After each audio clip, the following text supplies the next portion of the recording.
கோவை தமிழ்நாடு வேளாண்மை பல்கலைக்கழகம் இன்று ஜூலை 14 வெளியிட்டுள்ள செய்திக்குறிப்பில், இந்தியாவின் துணை ஜனாதிபதி ஜெகதீப் தன்கர் அவர்கள் 27/4/2025 அன்று தமிழ்நாடு வேளாண்மை பல்கலைக்கழகம் கோயம்புத்தூருக்கு வருகை தந்தார். அதன் தொடர்ச்சியாக துணை ஜனாதிபதி அவர்கள் 2025 ஜூலை 3 தமிழ்நாடு வேளாண்மை பல்கலைக்கழக மாணவர்களை இந்திய பாராளுமன்றம் புதுடில்லிக்கு வருமாறு அழைப்பு விடுத்தார். அதன் பேரில் பல்வேறு துறைகளில் முனைவர் பட்டப்படிப்பு மேற்கொண்டு வரும் 23 மாணவர்கள் மற்றும் 2 உதவி பேராசிரியர்கள் இணைந்து இந்திய பாராளுமன்றத்திற்கான ஒரு கல்வி சுற்றுப்பயணத்தை மேற்கொண்டனர். மாணவர்கள் மக்களவையையும் மாநிலங்களவையும் பார்வையிட வழிகாட்டியுடன் கூடிய சுற்றுப்பயணத்தில் பங்கேற்றனர். இதில் அவர்களுக்கு பாராளுமன்ற அமைப்பு, இரு அவைகளின் செயல்பாடு மற்றும் இந்திய ஜனநாயக அமைப்பில் சட்டம் உருவாகும் செயல்முறை ஆகியவை பற்றிய விரிவான விளக்கங்கள் வழங்கப்பட்டன. உறுப்பினர்கள் அமரும் வரிசைகள், சபாநாயகரின் மேடைகள் மற்றும் பார்வையாளர்கள் கலந்து கொள்ளும் பகுதியை பார்த்து தேசிய விவாதங்கள் மற்றும் சட்டங்கள் எவ்வாறு இயற்றப்படுகின்றன என்பதை குறித்த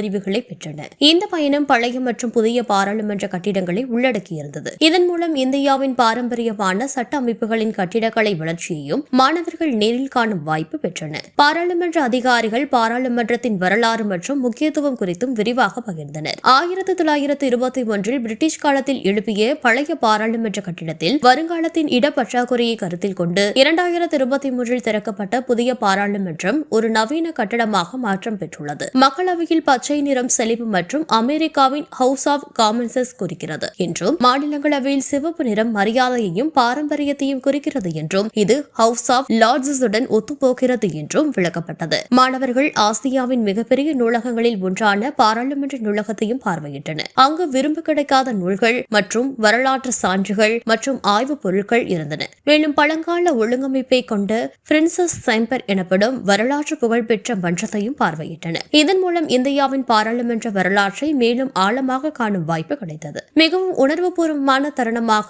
1929 சுதந்திர போராளி பகத்சிங் மற்றும் அவரது தோழர்கள் தேசிய சின்னம் எதிர்ப்பு நடவடிக்கையை மேற்கொண்ட இடத்தை காணும் அனுபவம் அமைந்தது. இது இந்தியாவின் விடுதலை போராட்டத்தையும் அனைவருக்கும் நினைவுகூர செய்தது. இந்நிகழ்வின் ஒருங்கிணைப்பாளரான பட்ட மேற்படிப்பு பள்ளியின் தலைவர் முனைவர் சுரேஷ்குமார் மாணவர்களின் பாராளுமன்ற பயணத்தை மிக சரியாக திட்டமிட்டு அவர்களின் பயணத்தின் போது பின்பற்ற வேண்டிய ஒழுங்குகள் மற்றும் நடத்தை விதிகள் கடைபிடிக்க வழிகாட்டினார். தமிழ்நாடு வேளாண்மை பல்கலைக்கழக பதிவாளரும் பொறுப்பு துணைவேந்தருமான முனைவர் தமிழ்வேந்தன் அவர்கள் இந்த பாராளுமன்ற பயணம் மூலம் மாணவர்கள் இந்திய ஜனநாயக அமைப்பு, வேளாண்மை மற்றும் ஆராய்ச்சி குறித்த தேசிய கொள்கைகளுடன் எவ்வாறு தொடர்புடையவை என்பதை பற்றி மேலும் அறிந்து கொள்ளக்கூடிய வாய்ப்பு பெற்றதாக தெரிவித்தார்.